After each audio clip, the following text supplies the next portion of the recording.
Chris, are you ready? Yeah. Good, because you're going. Good, because you're going. Welcome to the Ramblecast After Nice. Dark. Jumping right into things. There's no song tonight because, well, if Jack can take the week off, so can Nick. That's right. There you go. That's the best one you had yet. Oh, gotcha. Okay. I thought you were referring to Matt, saying that's the best thing he's ever said. I'm like, I literally just said it. But, It's like, yeah, that's a really good joke. Then Matt. I got it. Yeah, then I got it. Where'd you get your material from? Yeah. Anyway, I assume, is that a Shoresy reference? It was a Shoresy. Okay. Reference, yeah. It's this great show that Jack recommended. I'm sorry you didn't watch I've not it watched it yet. I mean, it makes sense. Jack recommended it. It's hockey. Yeah. So, Nick, have you gotten through? I'm sorry, I wasn't here last I'm week, all the way boys, through. and I didn't listen to the show either. Sorry. Yeah. Wait, we you didn't weren't really talk here about last it much, week? you know. No. Oh, okay. Shit, I barely. Yeah, I Barely watched noticed. all four seasons. Zing. Chris. Nice. I fell in love with that show hard. Like I really, really love that show.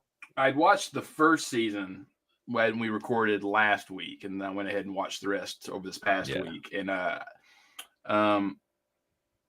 we didn't say much because you weren't here, and we want to talk about it. But but it was one of those where I had watched, based on your recommendation, Letterkenny. Some of it I watched, like the first 4 to 5 seasons of Letterkenny. Same. I never finished Letterkenny. Right, and I think, and you were right in the episode I wasn't on when you first introduced it to Matt and Jack, in that I liked Letterkenny, but I think you kind of get the gist of the show, and that's why you don't end up finishing it. It's because, it's a bunch of small town guys just shooting the shit, having fun, their misadventures, but it's not really a focus to the show. Are you talking about our own podcast? Exactly. Yeah, I was trying to figure out, is this? Yeah. Are you talking about Jared Kiso, or are you talking about Jack Gladfelter? Right. But you're right, though. Like Shoresy, because it's centered around hockey and it's centered around the community within that, it's almost like Ted Lasso meets kind of Bad News Bears. Kind of thing. Yeah, I mean, I actually thought it's like Ted Lasso meets Letterkenny is pretty much what it is. You know, it's like it's just I did not expect that show to have such like a feel good aspect of it, and you don't get that really until the last season, or not the last season, but the most recent season, I should say. See, it took me I had said that to Jack, because I'd only seen the first season at that point last week, that I liked it. I still like it. I think it's a good show. But there's only 6 episodes per season, and there's always like one episode in each of these seasons where you're kind of like, what was the point of that episode? Or like, because it had like one thing that was relevant, and the rest is just kind of like you're seeing kind of a day in the life of these characters, but it's not really progressing the story any farther or further. And the end of the 3rd season, and they say that like that's the end of part 1, and you kind of felt that story arc had completed. And then the 4th season, which is the beginning of a new probably 3-season arc, it took me a little bit longer to warm to the 4th season, because it's not what the first 3 seasons were, but then at the end, when it comes back around, when it gets to the end of the season 4, you're kind of like, okay, I'm with you now. I got you. Yeah, it's really amazing. I think the one of the benefits of it is that you mentioned before that each season is like 6 episodes, right? Because it's straight to the point, right? I mean, there's a little bit of drifting here and there, but like not too far off the center. But when you have like those shortened seasons, it really kind of like cooks it up for you pretty well. And like there's something about the humor style that they write with from Letterkenny and now Shoresy. It fits like perfectly in this type of storytelling. Like Letterkenny is just nonstop toilet shit humor, right? Like that's what the show is. This is just got the perfect blend of that humor, a little bit of like the inside look of like what Canadian men's hockey leagues look like, that type of thing. it fits so perfectly for me. And like again, you get to the end of that last season, the first season of part 2, or however you look at it. It just reminded you there's actually the show's got a ton of heart. And that's the thing I loved about it. It wasn't just the dick and fart jokes. Don't get me wrong, there's plenty of them in it, but like there's actually some real substance to the story. So I love it. It almost I mean, I haven't seen Shoresy yet or Letterkenny. I'm leaning to watching Shoresy. It popped up on my Hulu finally and was like looking at me like, hey, start me, watch me. Yeah. Be one with the rest of the guys. Well, it's definitely not something to watch with the young ones, you know. Oh yeah. Oh God, no. I'm usually watching. I thought my nephew would love it, you know, because it's about small town hockey and he plays, you know, little kid hockey. But then like after 1-2 episodes, you're like, nope, because there's just so much foul mouth, so just busting people's balls that you're just like, yeah, no. So what I was gonna say is like it almost sounds kind of like a reverse of how like Detroiters has a lot more heart, but then I Think You Should Leave with Tim Robinson. Yeah, like it's kind of more like.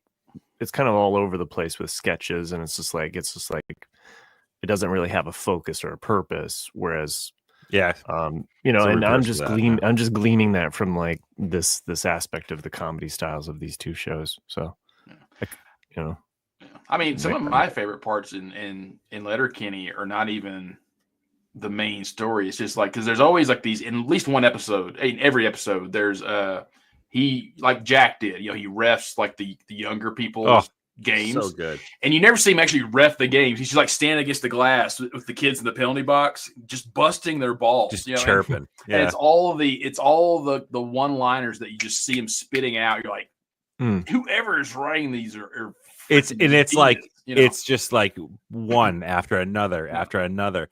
And the thing is that's different with Shoresy, there's a lot of scenes like with other people, like going back and forth and like having these chirp sessions, and it's amazing that they got through it because some of this stuff, like I remember having to pause the show because I was like I couldn't breathe laughing. Like there's some like hysterical shit that they write and somehow pull off in like in a scripted comedy, and they don't kill each other like with laughter. It's you can't do that with a straight face. I would never be able to. I would never be able to be on that show. The only way that you could get through it, I think, is if you knew the joke was coming. Because if like it's in the second or third episode of the first season, that's the first time you got a full gut barrel laugh. Like holy shit! Was he's like, your mom is so swampy.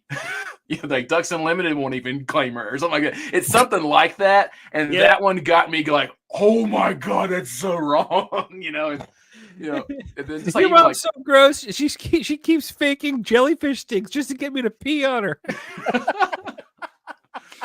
And then, like what was it? I know your mom's clingy, but can you please tell her to stop video chatting me while she's on the toilet? Like, it's like, good God. All right.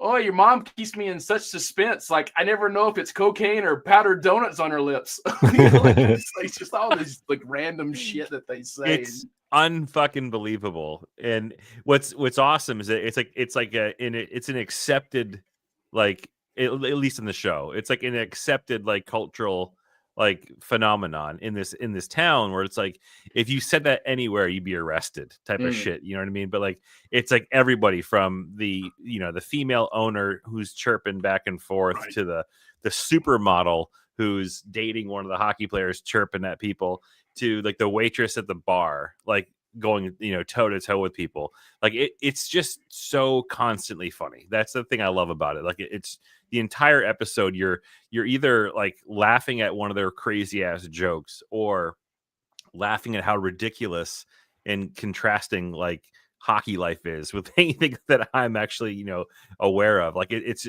just such a weird but funny, like constant funny time for like 30 minutes or so, or 35 minutes, however long the episodes are. Oh yeah. So Matt, fucking watch it. No, my homework from the last time, as I finally finished Severance, you know, because I was kind of waiting for that last episode, you know, and talk about a season where it's like sometimes I feel like, what the fuck happened? What the fuck happened? And then in this last episode, slight spoilers because I finally fucking watched it. like it's like a ton of shit goes down. Yeah, you know, and it's really cool to see it all go down, but they still have these really quiet moments. Yeah. And I've never seen touching a mouse ball become so sexual between two people. Do you know what I'm talking about? There's that scene where it's like they've got the mouse ball and then oh fuck, that whole like talk about being torn between two women, right? Right. And like I said, and then the ending was the Butch and Sundance ending. I got that reference. Like I had overheard you say that, and then I saw it, and I was like, oh, I see. It kind of like freeze frames, and then kind of like zooms in, or what have you. What the it's it. You could say, you could also say The Graduate too, but I think of Butch and Sundance. I like how kind of grainy and pixelated he kind of made that image. For that final, I guess that last episode was directed by Ben Stiller. There's a random throwaway line. It's not throwaway, like it's meaningful, but it just kind of goes almost unchecked because all of this shit's going down. But Helly is trying to rally, like, of all things, like this marching band. All right. And she's given this speech and she says this line, and I was like, wow, that's really powerful and poignant, like regardless of if this is a sci-fi fantasy or just real life. But she says, they give us half of a life. Oh, right. And think we're not going to fight for it. Mm-hmm. And I just was like, that's really beautiful, like just so powerful. Well, yeah, I mean, even I think it's in that last episode as well, the beginning of it, when the Audi's trying to convince the Innie and all this stuff, and it's just like it's such a leap of faith, and like that would be so hard to say, yeah, let's do that. And then to see how it goes down with Mark, with blood basically on his face, like that. Come with me. That scene in the elevator was one of the. I mean, I don't know if he'll win an Emmy. Which scene in the elevator with the gun? That scene. I don't think he'll win an Emmy for it or anything. But it's one of those things where going from a character to the character and the expressions, and then what happens is like, I mean, that's just unbelievable. Of like, you trying to flip your consciousness like that, and then that was just so like, holy shit, do people understand what literally just happened? And that whole maze of him going down and flipping back and then flipping back, and then with her, like, I just was like, that okay, I've been through your mouse maze of the season, thank you for this cheese at the end, because it was beautiful to watch go down. So to pivot after that, though, and we can talk more about Severance, but hold on. Before you go away from Severance, I'm just thinking about this. Like, when was the last time we had a show that had this great of a story, like in writing? Like what was the last great show that can compare to what Severance is doing? It's been a long time. I can't. Nothing's coming to mind. Like maybe Better Call Saul, like Breaking Bad. Better Call Saul is probably the last. I mean, because you had the first 4 seasons of Game of Thrones, which was really good, and then you have Better Call Saul. I mean, even like, to me, it's not quite up there yet, but the one we liked last year, Three Circle Game or whatever it's called. Oh yeah, three circle problem or whatever it is. Three body problem. Yeah. Three body problem. And I'm glad that you guys can read my mind. There you go. Yeah, that was a good, There was. I mean, but also like twisting kind of this, like, I don't know, like there's an artistic way that they're doing it as well. Like it reminds me of kind of like how Breaking Bad, what is it, season 2? Like he just is like, I'm gonna swing for the fences here. I'm gonna do this whole black and white kind of thing that kind of puzzle pieced it and was super artistic about it and stuff. And some people hated it, but it's like, well, at least he's trying shit. Like he could just spoon feed you the whole fucking thing. I think another thing it's got going for it is it's not comparable to anything. Like it's such an original idea. I mean, as far as I know, maybe the idea was stolen from somebody else. No, I mean, I think sorry, Chris, not to interrupt you. No, I mean, it's like there's nothing that's even like it's so like its own thing. Like you can't compare it to something, and it's just it keeps going, and it's like paving its own way. I mean, like I said, like Sherry brought up Lindelof, and I'm not sure if Lindelof has got a hand in this or not. I don't think he does. I don't think so. I think he's just enjoying it. That's why she's putting Lindelof said that it's the greatest mystery box show currently running. But just like how Lindelof did with Lost, and the same as he did with Prometheus, the guy who created this show had a good idea, but someone went, "That's a great idea in this little box. Let's make it like this huge box of like what the fuck." But unlike Lost, we're going to answer everything, Right? And that's what I'm agreeing with Chris. I think it's great. One thing I didn't bring it before we did pivot off Severance though, so I didn't realize that you had not finished it last week, man. I think you took your earbuds out. Yeah, I was keeping spoiler free there. So yeah, like because it was one of those just insane thoughts about Gwendolyn or Brienne of Tarth from the tall blonde. Yeah. Mm-hmm. So in the first episode we're introduced to her with the goats. Mm-hmm. That's what got my mind thinking, because this is to me like a Lost show, is that they're kind of telling you without telling you things. And so when they say, "Can you lift up your shirts?" and they're looking at their bellies, my immediate thought was, those aren't human brains. Like whatever their severed is. Huh. And so when she showed up in this last episode with the goat, and then when she said, "How many more of these do I have to give?" In my mind, it's like, is she like the matriarchy of the goats? Is she like an old motherly goat, and they somehow took the consciousness of a goat and stuck it in her human head? That's wild. So when she comes into the building, that's what she severs to. That's a fuck. That's a fucking wild thought. Yeah, that's yeah. I mean, it would make sense. That would kind of go with even just the fact that they're kind of creating this like fake landscape, for the goat people or what have you. But old dude that got shot though, like he's had some fucking moves. Like, was he a superhero? Did he like invincible up?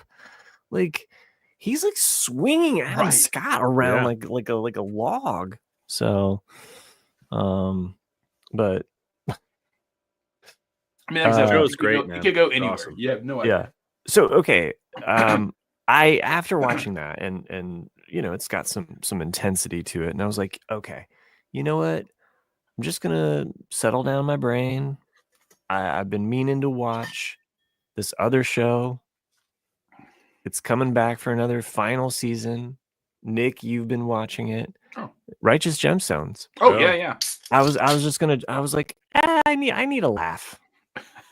I need a laugh. I'll go ahead and start this 4th season. Yeah. And the first episode of the 4th season is like it's a time jump, and it's fine.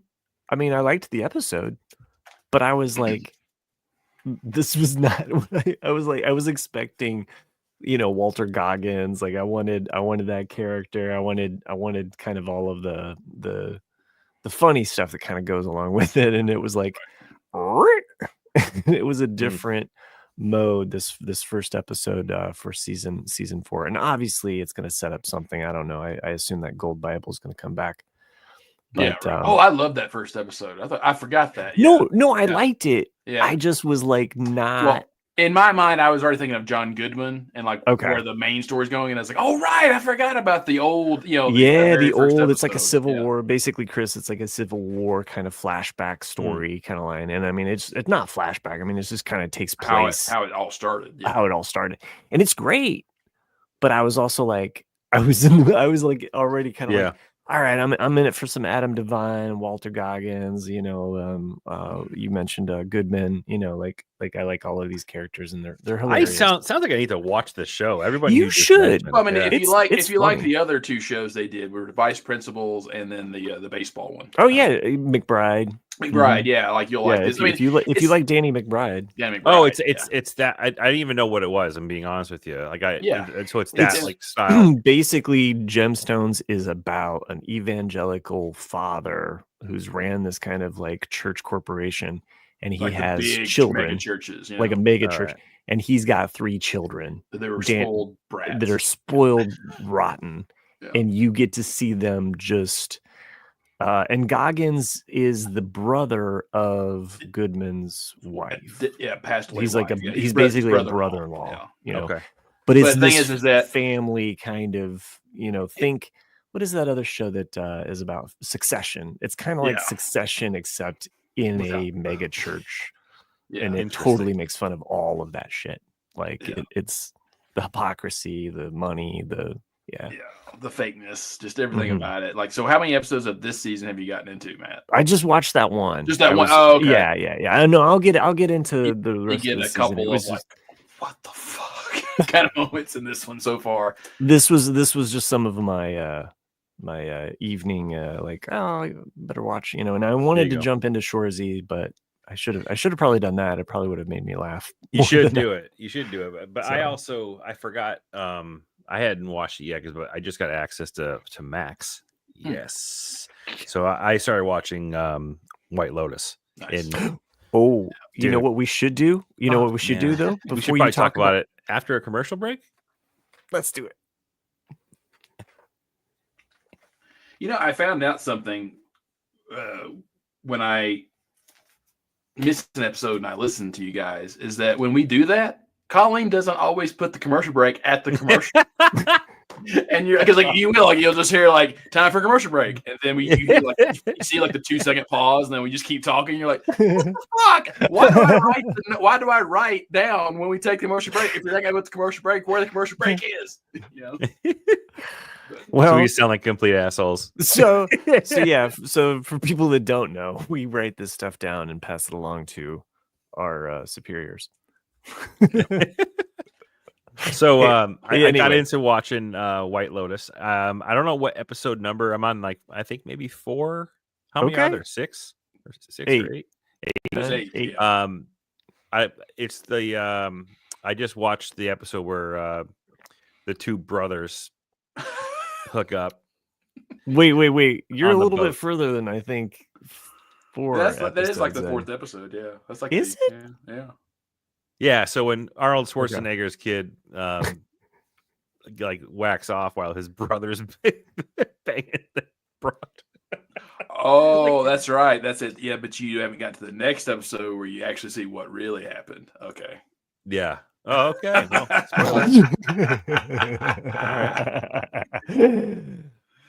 Well, okay. What have you thought so far of this season, though? This show does like the ultimate best job of making shitty people like unfucking believable. Like you just fucking hate everyone. Parker Posey's character is she's so terrible. She's so good at it. Like she played her role perfectly. Yeah, she did. Like it's just like you fucking hate everyone. I mean, that's not true. There's one good character on this season. With the daughter. One.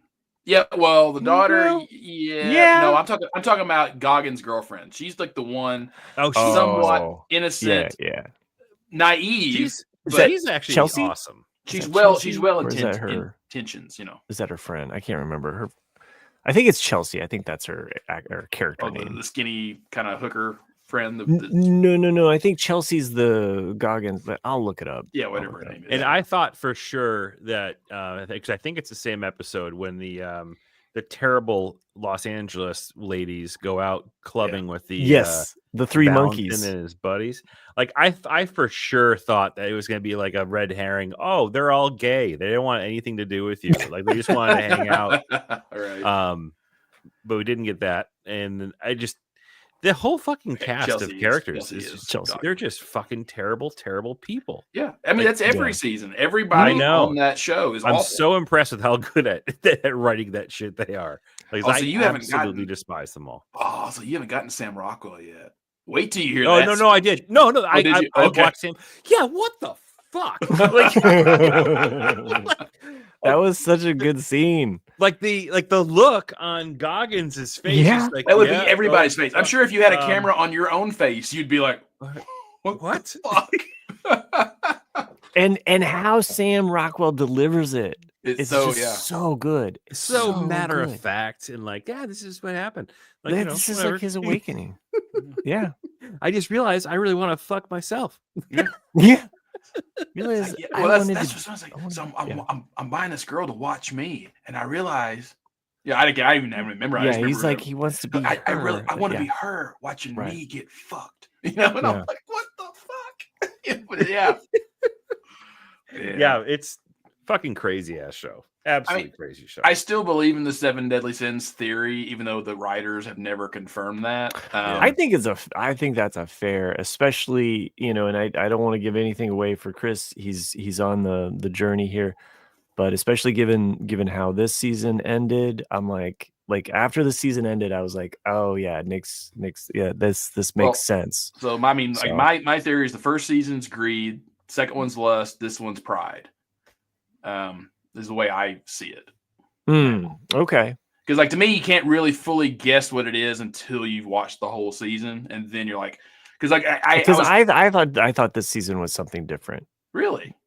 Yeah, okay. I thought it was vengeance or basically wrath. I thought it was wrath. I thought it was wrath as well the whole season until the end, and it's because I don't want to spoil anything for Chris, so I'm not going to get into details. No, it's fine, Chris. It's fine. But like just the outcomes of the characters. Sure, but you could say for some, but then for some other ones, you're kind of like, oh, well, there's but that's how it always is, though. Yeah, I feel like that's how it always is. Like it's not. But anyway, it could be wrath. It still Chris, could be wrath. But Chris, enjoy it, and then once you've seen it all, I'll share with you the same thing that I sent Nick. But I did not know it was a real thing until so. I did not know that Leslie Bibb, is that her name? The actress. She's one of the 3 women. She's the one that was in Iron Man 2 and Skeleton. Yes. She plays Kate. Yeah, that one. I did not know that her and Sam Rockwell are a couple. Oh, really? They've been dating since Iron Man 2. What? And so she got cast in this show, and they wanted to kind of work together. And since they were both, had to go to Thailand to do this, right? They worked him in, so he could be there as well. And so, like his whole character was just kind of like an afterthought. So his character was an afterthought. Yeah. Huh. Interesting. One thing I wanted to point out now that you've seen this much of it, Chris, is that the first 3 episodes, and they definitely hint at this with all of the monkey statues, like these little interludes of the monkey statues. The first episode, you see the 3 children. Or the 3 kids, they're not children, but the 3 kids of the rich assholes. You see them on the boat, and they're like, one of them's got shades on, so it's like see no evil. One of them's got earphones on, hear no evil, and then the other one has like a bottle in his mouth and it's speak no evil. Huh. And then the women, as they play out in the first 3 episodes, they literally, like, one of them sees no evil, or basically sees the women talking shit about her, and so that's the first episode. And then the next one, the famous Hollywood actress, she kind of overhears them, and it's muffled, and she's just kind of like, whatever, I'm going to bed. So she's like, hear no evil. And then the third one, they basically kind of like it's a speak no evil kind of moment with her. But anyway, it's just kind of interesting how they played that theme out throughout these characters. So fucking nerd writers, I love it. Yeah. There's something that happens in the last episode. I don't want to talk about it until you get to it, but all right. I just was like, I thought that was beautifully done. So and it has to do with something that's more on the spiritual side of things. But I just was like, oh, I see what you did there. That's cool. So, and I'll talk about it when we get to that. But cool. Yeah, good season. I think season 2 is still the best season. I could be biased like Chris just because of hot Italian women. But but yeah, good show. My sister I hope they keep it. Yeah. She's like, hey, have you watched White Lotus? I'm like, yeah. She's like, what do you think? I was like, I like it. and she's someone who will not watch it, but she'll read every spoiler about it. Like, just watch the fucking show. Why do you call me to talk about a show you're not watching, but yet know everything about it? That's funny. I started to watch. I only watched the first episode just before we hit record. One of the guys that works in my house from time to time had been watching The Recruit, I think was the name of the show. And the first episode was canceled. Did it get canceled? Well, then fuck it. I won't watch it then. Already? Yeah. The Recruit. Okay. Sorry. I think there's 2 seasons of it. Your bubble. Yeah, there's 2 seasons of it. So, and that's probably why I got canceled. Nobody was watching it. Because the reason why I didn't watch it was because with the name The Recruit and based around the CIA, I was like, oh, is this a remake of the movie that Colin Farrell made back in like 2005 of the same name? And then the guy was like, no, it's not. It's nothing like that. Because I was telling him about the movie it was about. And he's like, oh, I see the similarities, but it's nothing like that. I was like, oh, okay. But first episode was pretty good. Oh, I forgot. I watched the first season and 1 episode of second season of Yellow Jackets. Oh, you got through it. Okay.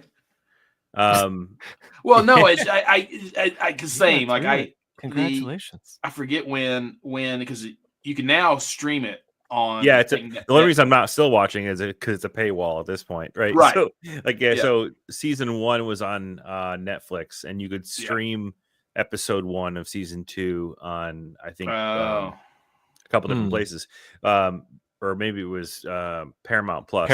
You have to have Paramount Plus to watch the full second season or third, I guess. Okay. Yeah. I don't have that. It was on Stars, I think, originally, or something like that. Because I when I got the subscription so I could watch The Gentleman in Moscow, I watched like half of the first season, and I just kind of lost a little interest in it. I know people really like it. I just kind of like, I've seen Alive, I've seen so many of these kind of shows where this stuff happens. I was like, show me something new here, and I just kind of got tired of it. But I don't know. Like, I mean, I'm curious of like what you thought of it, Chris, because I could give it another shot. Showtime. Thanks, Matt Treese. So it is on Paramount Plus, though, for sure. It definitely took me a minute because I started to get into like, okay, this is kind of like, meh. Yeah. Okay, come on, fucking get on with it. Teenage drama bullshit. Yeah, and then you're like, what? Yeah. Okay, this is a fucking weird ass story, and I think that like it took me like 3 or 4 episodes in to like really get into like trying to unravel the things that were actually happening. And by the time I finished the first season, like I wanted to get into the second season immediately. Like I actually was like, I need to keep this going, but I call it a paywall, which is fucking hilarious because I'm paying for Netflix to have a paywall for something else, which is weird. I think you should give it another shot just because I was kind of like pissed. Like I almost actually paid for a subscription, right? Just to watch it. Yeah. But I have a relative that has given me Paramount, so I should check it out. So I don't always get on Paramount, same as like Prime. Sometimes I don't always think about like I should get on Prime and finish like Invincible or something like that. I always forget. And the thing is, like season 3 of Invincible was excellent. Season 2 to me was such a like, come on, get on with it. But it was setting up a lot of stuff that happened in season 3. Yeah, and so Invincible was great. I'm curious as to how much of it like relates to the comic. And this is one of the beautiful things about teaching a comic book class is that I have students that do presentations on comics. Oh, right. And so like Invincible's a popular one. So I have a student this year that's doing one on Invincible. And I'm like, so I'm talking to him the other day and I'm like, so go ahead and talk about like what's different from the comic book and the TV show. Like I'm like, I'd really like to know. Help me out here, bud. This is like show prep for me. Yeah. I'm like, I'm gonna have you do my homework for me. You just tell me, your grade's based on that. So, but feel free. That reminds me of you have 10 minutes, right? Edge of 17. That's it. So 2016, there's a movie called Edge of 17, and it's not that great or anything. But who was it? It's like Woody Harrelson or somebody. He's like their teacher. and he only has a few scenes in the movie, but that's their book report for like the month is Scarlet Letter, or was it Thomas Church, the guy that plays Sandman, you know? Okay. Church. Thomas Hayden Church, yeah. It could be, I think it actually is him, not Woody Harrelson.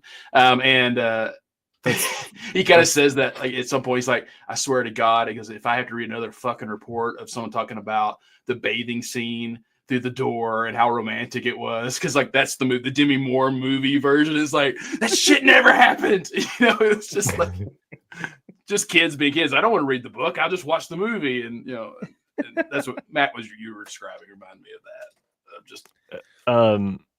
It's funny that you said Sandman, because my mind went to the Netflix Sandman, right? the Neil Gaiman Sandman, and not the actual Spider-Man Sandman. That's where my brain's at. And by the way, I also have another student doing a presentation on Sandman, because Sandman's a popular character. But regarding Yellow Jackets, also, yes. I remember you guys I think I heard you guys say this when you saw the first episode or two. I think you may have mentioned the show, but if it wasn't you guys, might have been whatever. The music of that episode, or that series rather, is so awesome, because it's all like early to mid 90s like rock and all that type of stuff, like just total like going down memory lane, listening to some of the music they have in the show. It's awesome. Some Nirvana, I assume. Yeah. I had this is funny because it's like I'm just going to talk about my students for a second, but I have a student that teaching a painting class this year. It's non-art majors, and I have a student. I'm going around and like, okay, final project, you get to choose whatever you want, but it has to be this or this. So this student is like, hey, I'd like to do and they're wanting to pull it up on their phone to show me. But they're like, I want to do this Nirvana album cover, and I'm like, which one? Because like they're like fumbling with their phone, like, right. I can bring it up, and I'm like, there are 3. Which one? I know them, right? And they're like, In Utero, and I'm like, okay, sure, yeah, that's and they're like, well, I already have a tattoo of it, and I'm like, okay. Now mind you, this student's probably, born in this century, by the way. So, right. They're like, oh, my parents really liked it, and I grew up, like, so I'm like, yeah, this is your Beatles. I get it. Okay. And, yeah. For me, I'm like, I remember exactly where I was at a like buying that album from a record store, like on cassette, because I don't know why it was cheaper than buying it on CD, and I just was like, well, I'm just gonna, I never bought that. I have it now, but I never bought it at the time. Because I liked, even though it came out a year later, I like the Unplugged record so much. It's one of the all-time best live cut albums. Yeah, for sure. Ever. It's definitely the best Unplugged, in my humble opinion. Oh yeah. Nick, Eric Clapton Unplugged is really good, and Nirvana's probably the top 2. Yeah. It's okay if you want to cry about Tears in Heaven, but anyway, Nick, I just want to say you'll appreciate this fact. I bought In Utero as well as Neil Young Harvest Moon same day, both on cassette. Wow. Yeah, and I think it was one of those things because back then, it's like CDs like $15, and you're like, fuck, but like a cassette. 20. Yeah, sometimes you could buy like, or 20, and sometimes you could buy 2 cassettes for the same price of a CD. And then I was kind of like doubling my music, because I was like, well, I'll go ahead and buy this Neil Young Harvest Moon. Both of those albums I loved, but different vibes. To make us really sound old, I mean, kids will never understand that struggle because I used to do that. I would buy a CD. I would also buy it on tape because depending on what I was doing, because like if I was mowing the lawn, I had a cassette player, correct, a little Walkman, and so you're not going to go out there with a Discman. It's just not going to happen. Nope. So you tended to buy 2 of the same record. I mean, my first car, it's like it's cassette. You could put in that like one cassette thing that kind of like has the little amp jack that you could connect to a Discman, but you're going over railroad tracks, bumpy roads, that shit's skipping. So the best way The best way you can describe what that feels like to today's generation is like it's today's generation's like going from a USB-C to the lightning cable on a freaking phone. It's like, what do? I need to have a cable for both. I need to go to that's exactly the same sense. Oh, your life is so hard, precious. That's nothing. Yeah, it's like I've got how many so much cables I got laying around when here. We were younger. Right. I think it was last podcast that Jack, Nick, and I we were I think I was talking about my daughter and how she loves having CDs. Yeah. Oh yeah, it was. Yeah, you did. Yeah, like her car has a CD player, doesn't and the jack to be able to connect it to her phone is just kind of like and it's not great. So she just goes to CDs and so it's like, yeah, she has a whole like little mini CD tower rack in her room, of like some of her favorite albums and stuff. So that's cool. But we talked about that. Like I'm pretty sure Chris when we were talking about Paradise, the show. How I thought that was a neat thing that they did and like putting it in like 1997 instead of present day or something, because because you saw how much the president loved to make mixed CDs and do all that stuff, and this kid even kind of got into it a little bit. I was like, oh, that's pretty cool. I was thinking, remember when like CDs like first came out and were like the first surge in popularity? Yeah. Remember going to the record store, right? Not the CD store. You go to the record store, and because the cassette tapes, I remember how they lined them up, right? So they had that long box. The long like plastic security box. Yep. That was attached, and you would like flip through them that way. Wow, this is like a weird like sensory overload right now. You'd flip through them, and you'd like and you had to bring it to the fucker at the front of the store to unlock it from its like Fort Knox. I worked at a music store in this time period. Yep. And remember how like when CDs first came out, I mean, I can only imagine they probably had to market them to be sold, right? So they would take the CD and put it in this long box. Yeah. Long box. It would be like the top part of the box, and then to like match the marketing scheme of the cassette tapes. Yep. And it's I remember they're harder to steal when they're but at first they would do when the first ones came out, they had a whole cardboard box. So if you wanted Abbey that's what Road, I was assuming he was talking about. Like you had the cardboard box of Abbey Road, I would cut that shit out, or like save that. Yeah. Then they were like, fuck it, we just manufactured a bunch of these CD kind of lock boxes, and then they stopped making the cassette card or the cardboard kind of the cardboards went away like roughly like 92 93. That seems about right. And then then they started putting them in the long plastic ones, like but then the lock in them, the whole logistics of sales changed, right? Because like you think about it, like they were putting CDs into like a planogram of like the specific furniture this store has to like house all this shit was all built for cassette tapes for how many years. They had to like reconfigure how they laid out stores to this other stuff. I worked at a superstore. It was kind of like my first, I loved working in the music shop, but the superstore, they had it already built so that the CDs were in the middle, and we had the cassettes lining the walls. Right. And I remember we actually had this one section that were for Casingles. Remember Casingles? Yeah. And so then CD singles came out. Yeah. And you had EPs and all of that stuff. So at working at the music store, one of the beautiful things was and I don't know if this is what you've just brought out here, Nick. Oh, sorry. But there was like a giant book at the back of a music shop, or usually up at the customer counter section. There'd be a book. There it is, the Great Rock Discography.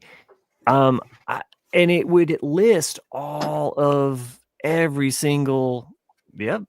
That was fucking Wikipedia for our generation. This is the last one they ever, like, last generation of it they made.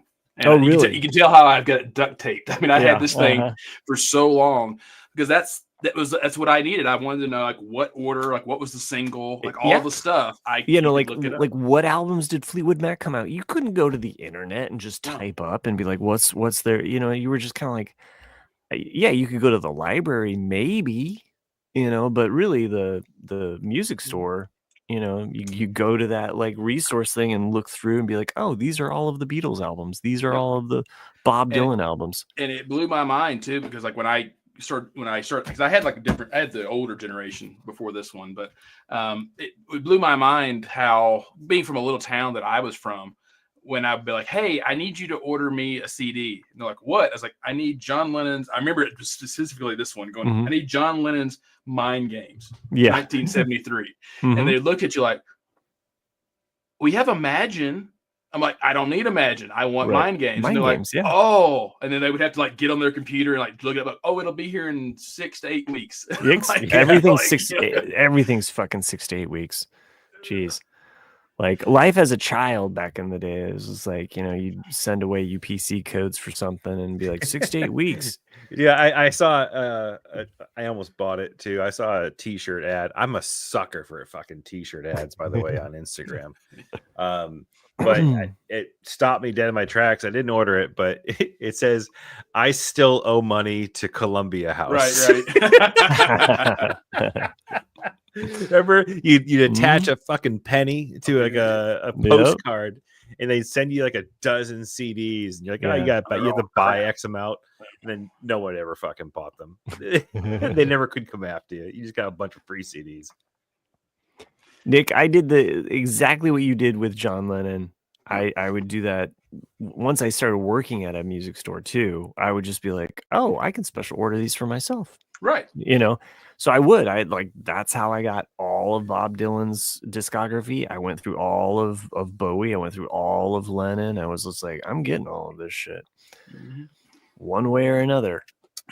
Yeah, but I can't remember what year it was, like 2004 or 5, 6, somewhere in there, when I was out of college but needed something, took a side job. It was so High Fidelity, the movie High Fidelity, or the High Fidelity. Yep. I went to the store. These fuckers knew me too. I'm like, hey, like, can you guys hire me like part time? And they're like, well, we're not sure if you know enough about music. I'm like, go fuck yourself, because they were such in a clique of like, oh, well, we only like working with us three, Sorry, you it's kind of already a sausage fest. You understand? You're not. And I've probably already shared this story, but while I'm working at this music store, I never forget this, because I'd have people talk down to me, like legit talk down to me, because I'm like 19, can't even fucking drink at this point. But I'd have phone call, answer, blah blah blah. How can I help you? I need to talk to the oldest person there. Right. Okay. What is your question? Well, it'd be better if I talked to the oldest person. They probably would know what I'm talking about. Well, okay, just let me see what I can do. Okay, well, I'm looking for the song by Simon and Garfunkel called Our House. And I was like, oh, right. Yeah. Well, it's not by Simon and Garfunkel. It's by Crosby, Stills, Nash and Young, motherfucker. And I happen to be 19 years old. Suck it. I was born in 70s. Peace out. Click. So, I didn't say the last part, but definitely felt that. Because I was like, I knew it. I was just like, slam dunk. I already know this bullshit. Like, come on, give me something hard. So one of the good things, go back to Shoresy. One of the good things about the fourth season that's now the part one, part two, is that they're in the off season. So there's no hockey really in the fourth season. Spoilers. And they're in this group called the Blue Buddies, which is like they're there to help the kids of the community. Oh, okay. And there's one scene where this one kid, he's like 17, wants to date this really hot girl, but she's older than him by like 5 years or so. And they're trying to give him pointers like, dude, you got to embarrass the shit yourself. You've got to put yourself out there. You got to do all this stuff, It's like, and he's like, she likes to dance, right? And he's like, yeah, but I'm not dancing. He's like, well, what the fuck are you gonna do? You got to do something, And then like, you're going to karaoke, right? You're fucking singing. And he's like, yeah, I'm not singing. They're like, you got to pick like this old song, like any old song that you can't sing. But the reason is because you're putting your balls out there, man. Like and then he goes, so, and they break out this record. And he's like, it's this group called Sheriff on their debut album, And then the guy's like, fuck, how old are you guys? You know, like, fuck you. But yeah, it's a cute scene, and then the song he does pick later on, which to me is not that old, but it is that old. It's like 30 years old. I think you've said enough, Nick. Okay. You are spoiling the fuck out of that story. Oh no, not really. It's just he's not gonna remember that by the time he gets to it. That was like one of my favorite parts of the entire season. Really? Okay. Like that whole bit, I thought was like so fucking awesome. I've already drank tonight, so most likely I'll forget. I know what you mean though about because like it's one of my true things that will piss me off if someone's condescending, and especially at that age, because like I remember the first time I really punched someone who I did not know. Like usually when you get to a fight when you're younger, it's like your best friend or some other fucker who just pissed you off because of about a girl or something. But I was at a Eric Clapton concert in 2001. I was 20 years old. And so I was 3 sheets to the fucking wind. I'd been drinking forever because it was then in Memphis and they don't give a shit. And this guy looks at me in the crowd. Tell me you punched an old guy. I did. I punched an old guy. Like Chris. Yep. Hey, he wasn't that old. He's older than me. Okay. But he was, yeah. Hey. I mean, think about it. I'm 20. He's probably in his 50s. Okay. Like that. Yeah. So I have been fucking vindicated here. This whole power has just been shifted. This whole thing, like this is a monumental change in the dynamic of the show. So. You realize that, right? Yeah. Like this is like, look, if we take a poll next week of who's the old person puncher, someone's gonna win. It's gonna be you. I don't know. Some shit's come to light now. Yeah. Anyway, but he looked at me and he said, "You don't know shit about Clapton." And I just fucking decked him. Like, he didn't get to see the concert. Just sight on scene. Fuck you. Just fuck you. You don't know shit about Clapton. That's fucking savage, man. Yeah.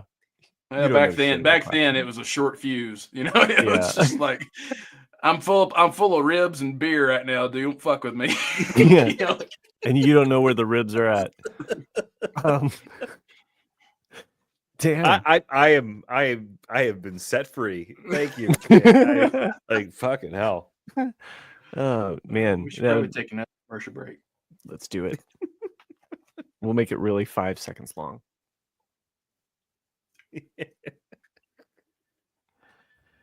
Oh man, I really hope Jack comes back and we find out he's punched somebody that's older than him. He punched some Japanese person because he's some random shit. Yeah, he made some inappropriate joke. Oh my god. Ah man, I hope he's having a good. Is he leaving yet, or has he left? I can't remember. He told us the schedule, and I've already forgotten it. See, I'll forget Shorzy. He spoke about it last week though. And then he even said, like, maybe I'll call in. This is probably the part where he tunes in. Like, out of here, like, should I? So he probably did call in to like Padres talk or something. Padres, yeah, but not. He still did his Padres podcast. I'm actually going to see the Cardinals next week in St. Louis, so that'd be fun. Oh, really? Oh, yeah. Wow. Well, I won't be here next week because I got to go to St. Louis, and then I got to go to Milwaukee, and then and then I got to fly back. And then I'm seeing Paul Simon in concert in Denver. And then, so. Well, I had to lay down the law, like, to the sales guys. I'm like, you're putting my shit at the very beginning because I'm catching a flight as soon as I'm done because I've already bought tickets to this concert and this fucker's old and I want to see him, and like, like, he could die tomorrow. Okay. Yeah. I'll be heading to this Sphere in May. Oh, nice. I'm gonna go in November. Okay. Yeah. That'll be great. So we won't be recording next week, obviously, because Nick won't be here, and I think Jack's still in Japan, and that just leaves Chris and I, and you don't want that. That's just a hot mess. Right. That's right. We did discuss that. Yeah, we did. Oh, I earned a new title since I think last I spoke with you guys. Okay. Coach. Yeah. Coach. Okay. I am the assistant coach for the boys kindergarten soccer team. For soccer. Okay. Whistle. Yeah, right. I am definitely gonna be the Roy Kent coach of my son's soccer team. No, yeah, I was one of my son's friends' dad is the coach, and he sent an email out to like all the families, and it was like, "Hey, yeah, we're looking for another coach," and like I was like, "Oh fuck, I can't not do this." So here I am. I'm a soccer coach now. Nice. Dude, we call it like the registration and qualifications and all the tests and like certifications you have to get are crazy. Like it's insane. Like I was blown away. But yeah, it took me like 4 hours of like certification training to become a assistant soccer coach for kindergartners. There was this we just watched Abbott Elementary tonight, the family, you know, where we watched this show. This quick side note. And there's this really funny throwaway moment where one of the teachers, they're trying to figure out how to solve some problem, right? And they're like, well, we could just start a fundraiser, start a campaign. And the one teacher's like, yeah, let's do that. And then she gets online and she's like, first thing we have to do is start an account. And she's like, fuck it, I'm out. Right. like no, pass. So you made it past the hardest part, Chris. Yeah. Like, you've already put your email out there. You've been certified. Yeah. You're on a registration list. So, I do a full background check. I have to do like, safety stuff, like what to look out for like, man, back in the 80s, there was no background checks. My coach anyway, I don't want to talk about my coach. Yeah. I'm a mandated reporter for the state now in case if I hear or see or I have to. Right. Oh yeah. It's like sure. Oh, you mean like parental abuse or yeah. Yeah, dude. Wow. Like stuff that I never had ever even fucking crossed my mind. Teachers every fucking day when I signed my kid up to play soccer. It never crossed my mind, but I'll tell you, like, there's a distinct comfort in knowing that this is the type of like stuff that people have to go through to be watching our kids, whether playing or being in school. It's like blew me away. It's terrifying shit, but like at the same time it's like, man, I guess this is like every soccer coach in like municipal soccer has to register through USAA soccer, blah blah blah, and it's like a requirement that you have to go through all this stuff. So it's kind of a great thing. Terrifying, but a great thing. I probably should have sent you all this, but Roy Kent made me think of it. It's Roy Kent adjacent, because I was thinking of Shrinking. Oh yeah, Shrinking. And I'm not sure what award show it was, but you know how like every now and then when they do like a go-to commercial or back from commercial and they interview people sitting at the tables, and they'll say something, and it's the one of the actresses on Shrinking that's the other shrink, or that's kind of like his girlfriend, but it's not. It's his ex-wife's best friend. Yeah. I know who you're talking about. So she's sitting there like doing one of those like, welcome to the blah blah blah blah blah blah, and Harrison Ford is right behind her, and you just see him like grab like an appetizer from the table, and like you just see him looking like he's like into the camera, like eating. It's like she knows in that moment without even looking behind her that everyone is looking at Harrison Ford, and she's like, "I told him to look away." Like you just see him like, "What?" He steals the scene. He stole the scene. Yeah. Character named Gabby. Actress named Jessica Williams. I love her. Yeah. She's great. I also learned something either today or yesterday about Star Wars, the original cast of Star Wars. So like what money they were paid at the time to make each of the movies. And like Harrison Ford was paid $10,000 for A New Hope, just straight out money, which $10,000 was like making like 100,000, or maybe 150,000 today. And then Carrie Fisher got, I think, a 0.25% instead of taking a salary. Oh, okay. Mark Hamill, I think, got half a percentage, but also got a percentage of merchandising. But the big winner, though, was Alec Guinness, who got 2.5% for his role. And they were saying that in today's money, just for the first film, he got paid almost $500,000. Jeez. Wow.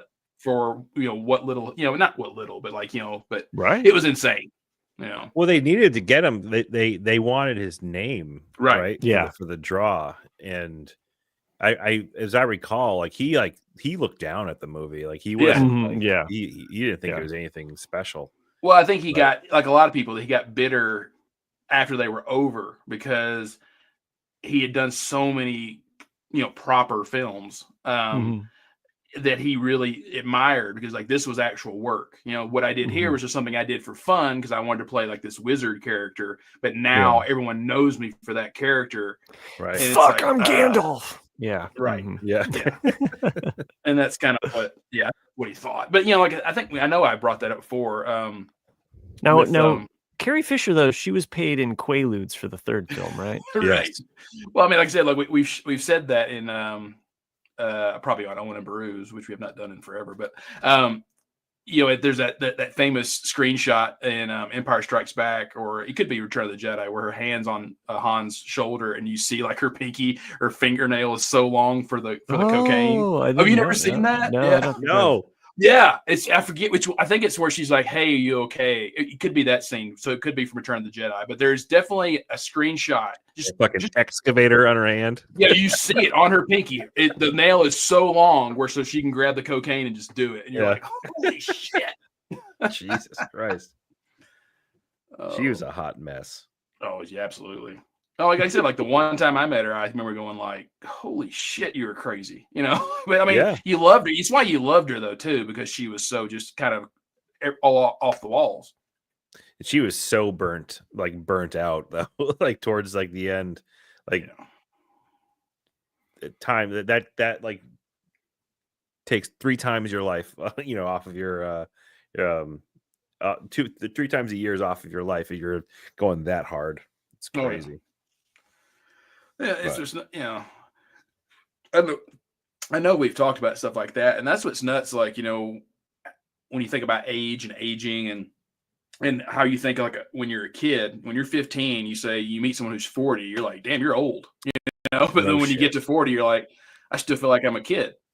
And even coworkers of mine that are in their mid to late 60s, they still have tons of energy, and when you talk them and someone will go, yeah, this some fucker was asking me about retirement the other day. He's like, I'm not ready to retire. I feel like I'm still going. And I was like, that's going to be me. It's just going to, you don't think about it. Then just one day your body just goes, you know what? Fuck it. You're done. And it's crazy, man.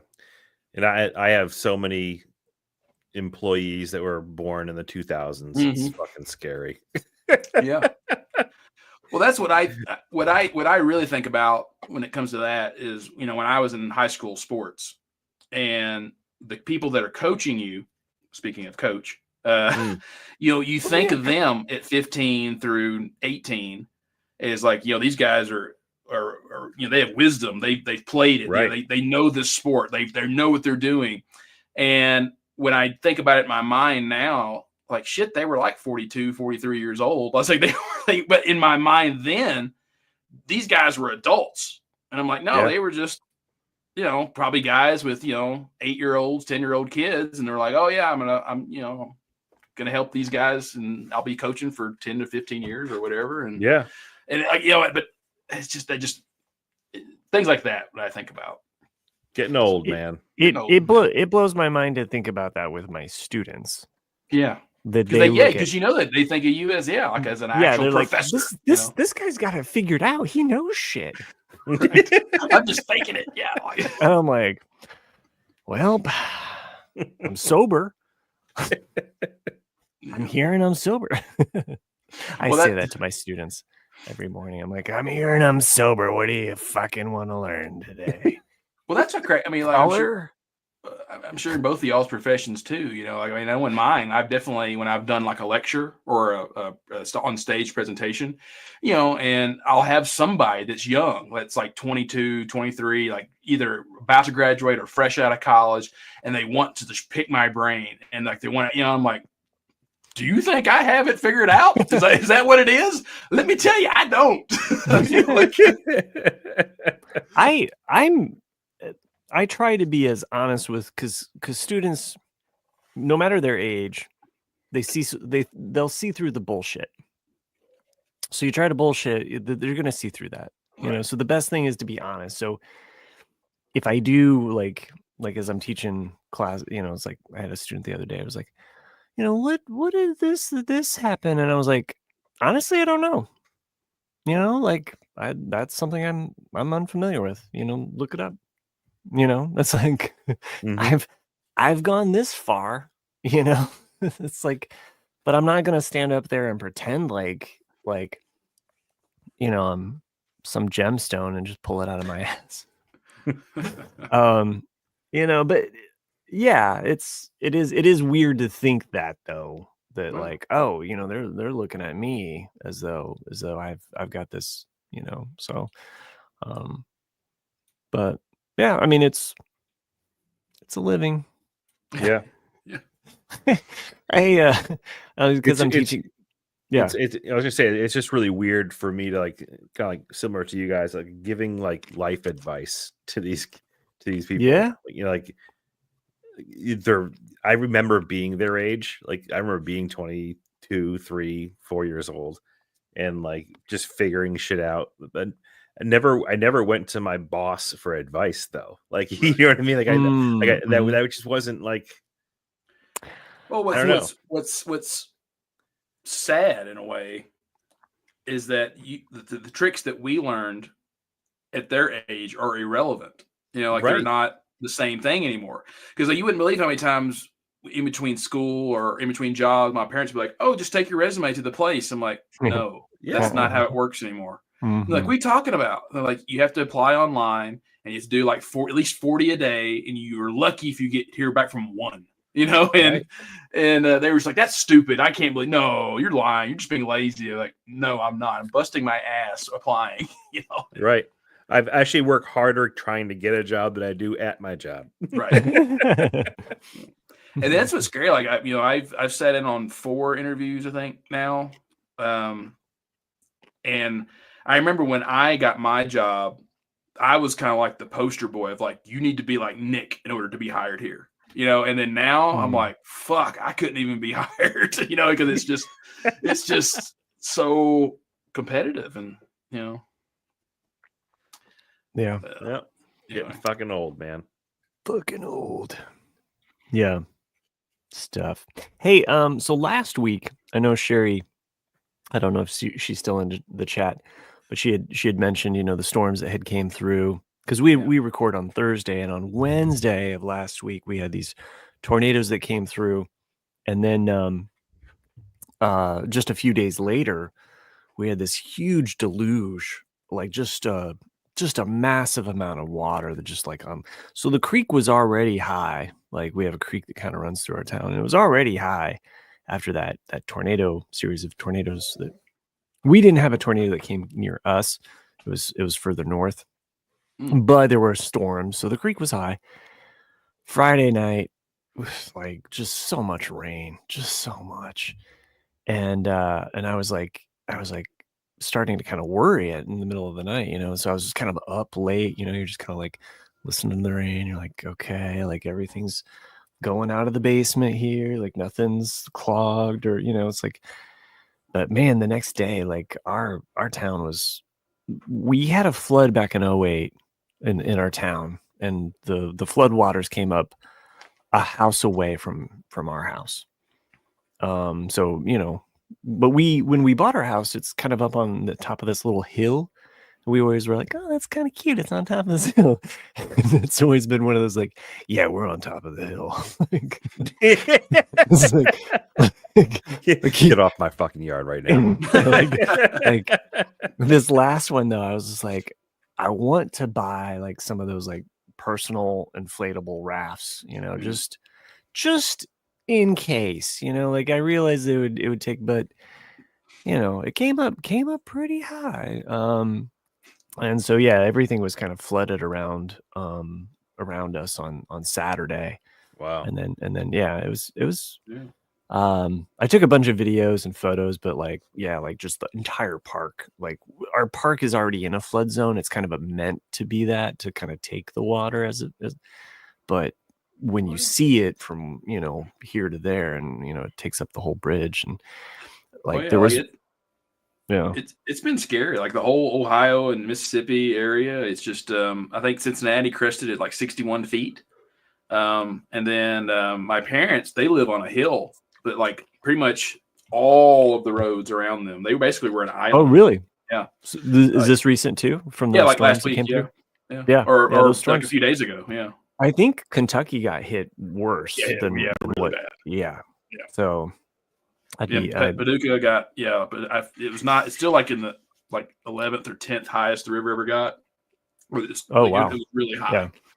But, so after we had this 100-year flood, and I'm making air quotes for the people that are listening at home, but when we had the 100-year flood in 2008, the city did all of this infrastructure work. They got some FEMA money, and to help some of the homes and people that got flooded. But then the city got infrastructure money to help. We have an underground kind of creek that kind of runs through, and that's basically it couldn't take that much water. And so they put in all of these big pipes and tore up streets, and they've made it better. But if they hadn't done that, we would have definitely been in the same scenario that we were, just less than 20 years ago. So, but anyway, that was kind of our excitement for last week. So, just personal, aside from TV, movies, and politics. My mind immediately went to it. I'm over here going because of the sewer systems. Yeah, I'm like, Georgie, did you have a little boat, Georgie? God. Well, I mean, there are these grates that it's like usually they're bone dry, and we were walking past them, and it's like you could see the water just right underneath the grate right there. There is no room, and we have bridges in our town, and it's like the water, there is no gap. The water's going right up to that bridge.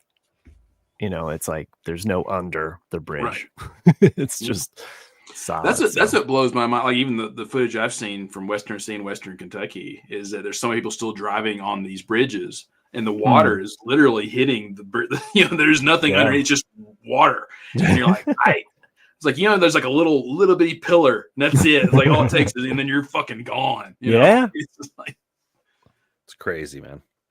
Yeah. Do we have any emails? I don't think so. We haven't had one in a while, actually. Not that it matters, So since Jack's not here, so yeah, nothing. Have you watched any more of Daredevil? No. No. Okay. Right. Yeah, you're watching Daredevil, Chris. That's right. Yeah, Nick's not. Yeah. I'm not. Yeah. So, I know I should. I never watched any of it, and Daredevil was never really my thing. Yeah. It's you fucking love it, dude. The TV show of Daredevil, very good, is very gritty. Yeah. The kind of some of the background politics in season 1 is kind of meh, but it builds upon itself. This is the WB one, and then there's another one, right? It wasn't on WB or whatever it was. It was Netflix. Netflix. Okay. Yeah. But that was the one, and then they made another one now, but it is linked to the other one. Yeah. But it's super gritty, violent kind of. That's why I think Chris is you'd like it, right? You'd like it. Well, I like anything that's dark or gritty, and I don't like. That's why I never like WB shows or even DC. You're talking about CW. You're talking about the Flash and Arrow. Because I like that gray area, and I like sometimes that the villains win. That's why I liked the Arrow was their dark gritty show, and then Flash was the spinoff, which was kind of more the sunny, brighter show. I think Chris has probably watched some of those too. Yeah. It's why I liked Infinity Wars more than Endgame. It's because I liked that the Avengers lost. Because you don't need to have every superhero film end the exact same way. Sure. And that's why I'll die on that hill that Black Panther first act is awesome, but then it quickly just goes downhill because I wanted it to be Rocky 1 and Rocky 2. I thought it would have been much better to continue on with this huge story building and let him win at the, and let be the ending of the first film. And then another film come back where Rocky, or Black Panther win, because it would have been a way better story.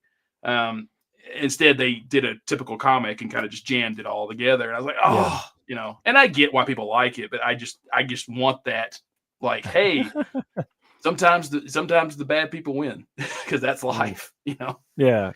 I mean, I definitely think the Daredevil, even this recent reintroduction goes there. Like it's like it's not afraid to get the heroes bloody, dirty, or slightly tarnished. So yeah. My son though, he's still enjoying the CW Flash, so he's been binging that. I've always heard that was the best of all the CWs was Flash and Green Arrow. Yeah, Arrow was excellent. Arrow, that Green Arrow, yeah.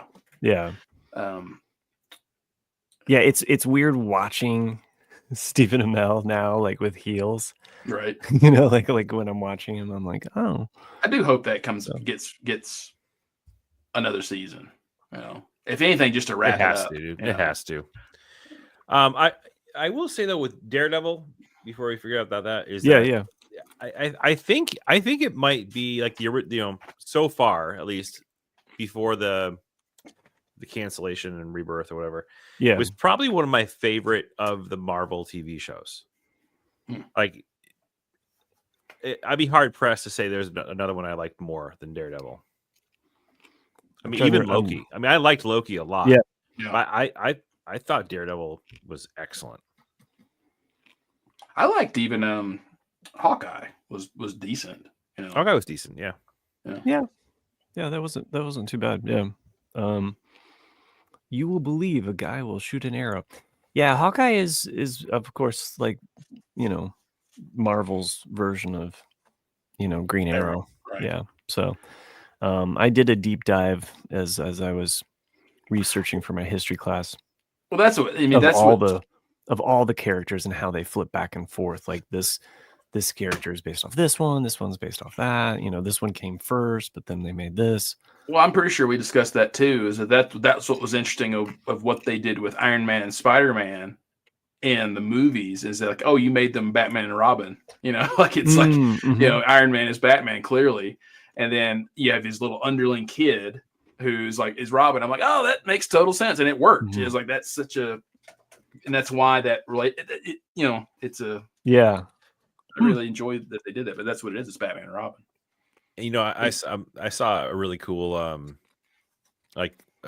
theory in the Marvel universe that came up on my feed the other day. It was someone was talking about a comic books storyline where Tony Stark wasn't actually Papa Stark's kid. It was the father. What's his dad's name? He was in Mad Men. Harry. No, the character. No, I know. The fuck is it? Tony Stark and then Daddy Stark. Dad. Anyways, Tony's Jack dad. Stark. I think it's Tony Stark Sr.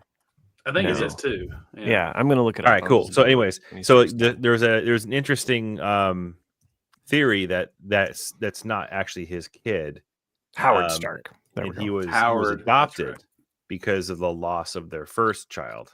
Oh, I think. And it was interesting because there's some super nerd sleuth was like going through some of the scenes when Tony goes back in time, doesn't he? Doesn't he go back and sees his dad? Yep. And there's actually a scene where he's talking about it's his son's birthday, right? And the date of that scene was not Tony Stark's birthday. Huh. Oh. So like it'd be like the longest long con of ever because that was that seed would have been planted back then to be followed up in this movie, where Tony Stark might actually be Victor Von Doom. Oh, that's where I was about to go with it. Yeah, which is why Robert Downey Jr. right is playing Victor Von Doom. Interesting. I know and the allusion to the Doom mask and his Mark I suit, the whole nine. That's interesting. I wasn't quite sure, and we still won't know. But part of the thing with Secret Wars, like the first Secret War,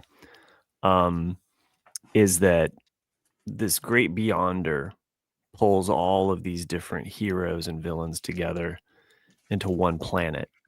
And this planet is kind of like a pastiche of multiple different planets. Ooh, it's just kind of like, thanks. Yeah. Episode title, pastiche. Can you spell that? I have no idea. I don't either. You can Google that one. What is a plethora? So episode title is going to be called Google Pastiche. SP ? Anyway, pulls all of these heroes together, villains as well, and the X-Men. So it's like these three groups all together, and basically kind of lays out this decree of like, whoever survives or wins this battle, I will give them whatever they desire, kind of like thing. It's real grandiose and what have you. Well, somehow Dr. Doom comes out on top in this whole battle thing. And Dr. Doom, his great desire is to have his face back. And there's this really great reveal where Dr. Doom, because his face has been scarred and you don't know who he is, and he's always been behind this metal mask. And then he takes off his mask and he has this fresh new face now. And that's kind of towards the actual last couple issues of that Secret War. So who knows like how it's going to tie in. I'm excited about Fantastic Four, the Fantastic Four movie, because it's not only does it have Pedro Pascal, but it's got that retro early 60s vibe, with those clean lines and just kind of like that spacey look. So it's supposed to, because I was looking up shit about this as well, but Fantastic Four is supposed to be the next phase. Like I don't know if we're up to phase 6 now, but essentially that starts this next phase. So it'll be Fantastic Four and then Avengers Doomsday. I didn't even know phase 5 started. Yeah. I just felt like phase 4 went on forever and it all sucked. No, it actually has let me go to my list here. I have this, it's called a large list of movies and TV shows based off comic strips and books. and I'll scroll down because I have the MCU on here. And I was actually kind of so phase 1, phase 2, phase 3 is the longest and is probably the best because it's got, but phase 4 started with Black Widow and then ended with Black Panther Wakanda Forever. Phase 5 started with Ant-Man and the Wasp and ended with, will end with Thunderbolts. So phase 5 is the current phase that we're in. Oh, I see. So Fantastic Four is the first of and phase Fantastic 6. Four will be the first of phase 6. So, yeah. I mean, that said, like aside from Spider-Man No Direction Home, which was the last Spider-Man, that's the only one I will watch. Like I didn't like any of the movies that had come out in phase 4 or 5. I mean, they're not bad, but they're not something I want to watch again. Because I tried to watch Doctor Strange, Universe of Madness, or what it was, or Multiverse of Madness, and that movie's just no. Like it's got parts of it that are really good, and then you're like, no, like this needed a lot of rework.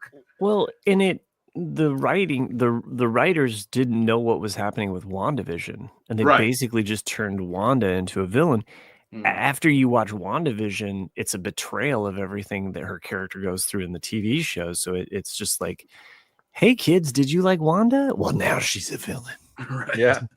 And it kind of took all of that out, I think. And Thor: Love and Thunder was okay. Well, I mean, if I have to pick, here's what's out of here's what is out of Phase 4, just the movies, not the TV shows. You got Black Widow, Shang-Chi, Eternals, Spider-Man: No Way from Home. That one's good.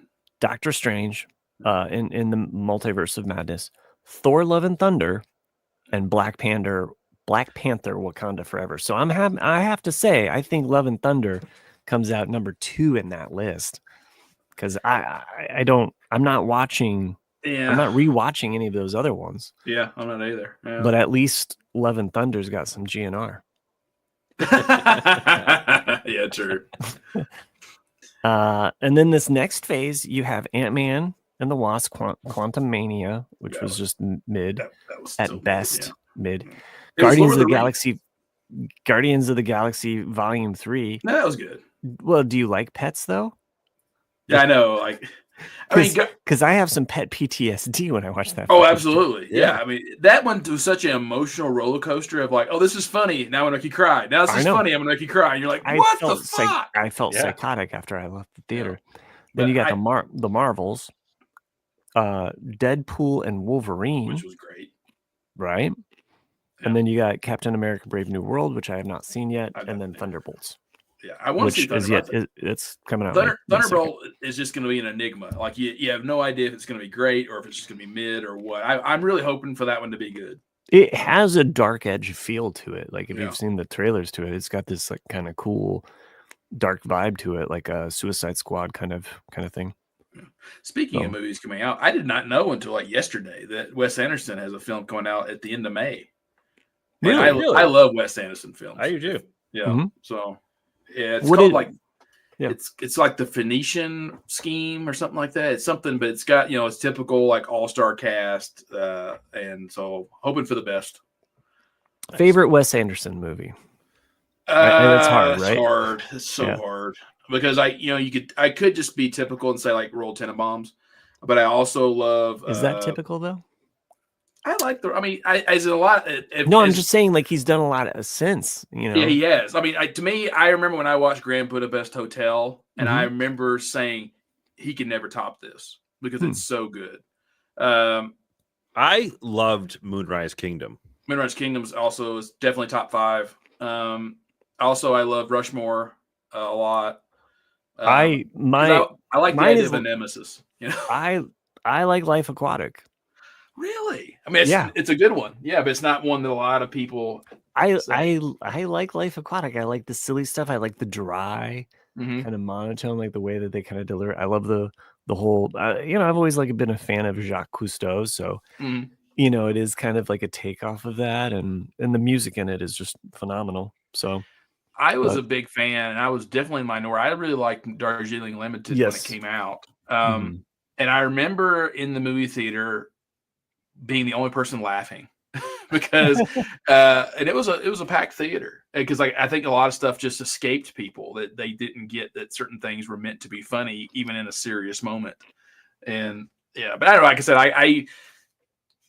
I admire Wes Anderson for pivoting away from his traditional storytelling after Grand Budapest Hotel, because I think he realized that too, like he couldn't do that anymore. And the last 2 he did, which was like the French Dispatch and Asteroid City. I didn't love them. I didn't hate them, but I kind of was like, I appreciate that he's doing something different, but it's not top tier. Yeah. Oh, and we didn't mention Fantastic Mr. Fox, which is that's great. Yeah, I mean, who doesn't love stop motion? I mean, I liked Isle of Dogs. So I like Isle of Dogs. Yeah. Mm-hmm. No, he's got several hits. Several good ones. Yeah. Anyway. Well, we don't. There was a couple of things I had them both in my mind. There's one thing I wanted. Oh, well. All right. I'm going to get this one first. Okay. So this idea came to me. I know it's not an original idea, but I was reading something the other day about trilogies. And most people think of like trilogies like Lord of the Rings or Star Wars or anything like that. Yeah. But like the concept of watching a trilogy based on an actor and how that character in the first film, you can make it up and be like, this is the continuance of that character in these films. Yeah. And the example was Steve Buscemi. And they said, in the movie Billy Madison, he has a bit part who's a psycho killer, or he's got picked on, and he doesn't kill Billy Madison because Billy apologized to him. Mm-hmm. But there's still a list behind him of other people. So what if he goes through with it and kills all those people? So the next movie you watch is Con Air. And he is now incarcerated and the serial killer in Con Air. You presume, or at least the world presumes, that he's dead at the end of Con Air, but you see that he's gambling at the table at the end of Con Air. So he clearly lives through it. The third movie in the trilogy is The Big Lebowski, and that he is laying low. He's laying low. He is still a serial killer. And that's why every single bowling shirt that he wears has a different name on it. It's because he is the guy who kills all of the dudes' competition. So they are always making it to the championship. And and that's the trilogy of like the Steve Buscemi serial killer trilogy. I like that. Holy shit. I was like, that's a brilliant idea. That's actually really funny. Yeah. No, I like that. I don't have a third one in mind, but maybe you guys can help me. So we start off with Back to the Future, and specifically Christopher Lloyd's character, right? Mm-hmm. We understand that he's a time traveler, but at some point after Back to the Future, his brain is completely melted out, and we go to Taxi, and we see him as Jim. Right. Like somehow he absorbed a lot of voltage. Yeah. We can also play it the other way, but I like the fact that he's Doc Brown first and then becomes Jim. Jim from Taxi. That's funny. And then you go to The Mandalorian. And, no, I'm just joking. I'm not going to bring that. One last thing, I know that we're kind of winding down. One last thing I did want to mention, though, is that since Val Kilmer passed away, if anyone out there has not seen the movies Ghost of the Darkness and Kiss Kiss Bang Bang. Oh, these are two of the Val Kilmer films that a lot of people overlook, and you really should watch both of those films. Kiss Kiss Bang Bang is incredible. So good. And The Saint is The Saint. And The Saint, yeah, I love The Saint. I think The Saint. They're unbelievable. Shorzy. Yeah. Val Kilmer's movies are unbelievable. And Real Genius. And but I'm just saying, most people think Top Gun or Real Genius or Tombstone or I think Batman Forever, Tombstone, and I think the Batman thing gets some. It brings I think he was the worst Batman. You saw that, didn't you? Like what's his name? The guy that starred with him in Willow. Oh yeah. Wicked. Wicked. Mm-hmm. Warwick Davis. Warwick Davis. Warwick Davis had like a 1 or 2 season show called Life's Too Short, and in one episode, Val Kilmer makes a cameo. Oh, does he? And it's comedic gold because it's basically like Val Kilmer's like, "Hey, I'm out of work. Like, do you have any roles for me? Like, do you have any, to him, And then like he's walking into this place and he's like, "I don't know, like, hold on, before we go in, I've got this gag. It kills every time." And he walks in, he's wearing the Batman like headpiece, and Warwick Davis is like, "Hey, like, do you know who this guy is?" And she's Batman. He's like, "Yeah, but who do you think it is? Who do you think of when you think of Batman? Michael Keaton, Christian Bale, George Clooney. I don't know." And then finally he pulls it off. He's like, "Ta-da!" They're like, "Who are you?" It's so funny. All right. Well, what the Val Kilmer trilogy would be Iceman and The Saint. Cause see, he was he was a pilot, right? And then he moves on. I don't know. I don't think that makes sense. But anyway, there's a Val Kilmer trilogy in there somewhere. I love Top Secret too. Like Top Secret and Real Genius. Maybe Top Secret. What? I guess because I love Airplane so much. Yeah. Every time I watch Top Secret, I'm like, how did the guys that wrote Airplane write this? Because it's just so. No. What? I should give it another shot, but it's that's great. I love it. I love Top Secret. Okay. I weirdly own it on DVD. Oh, Yeah, like it was like one of those like I don't care if this is in the bargain bin. I'm buying Top Secret. I used to love that. I just find it like the guy falls off of the wall and then he like shatters into a million pieces, you know? Like, and then the whole horse thing, or like, you know, anyway. And it's like a bull.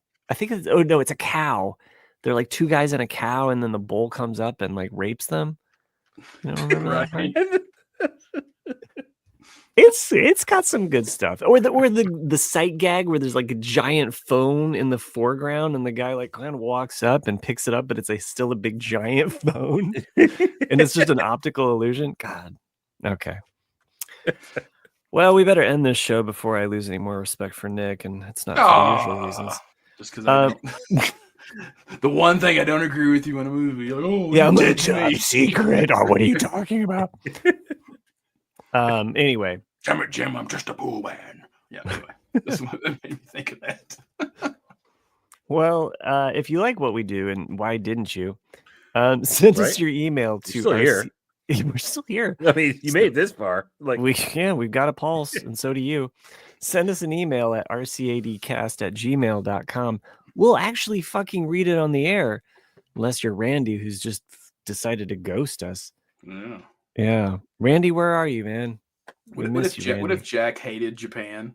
And then he comes back and he's like, the only thing that got me through it was that I downloaded you guys, and listened to you guys talk about Val Kilmer. I cried a couple times because I love Top Secret too, and Nick's wrong. Nick's just he's lining up Nick punching people jokes for next week.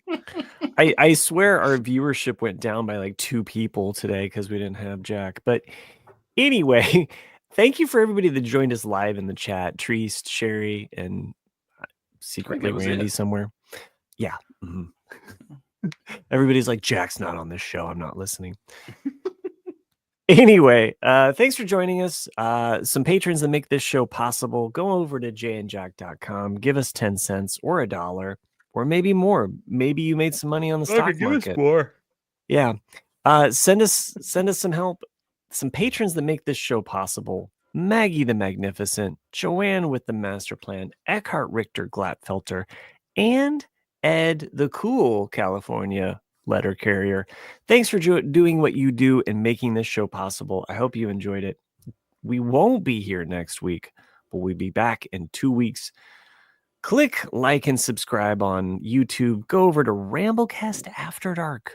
And yada, yada, yada. Peace out. Thanks. Good evening. See ya. Bye.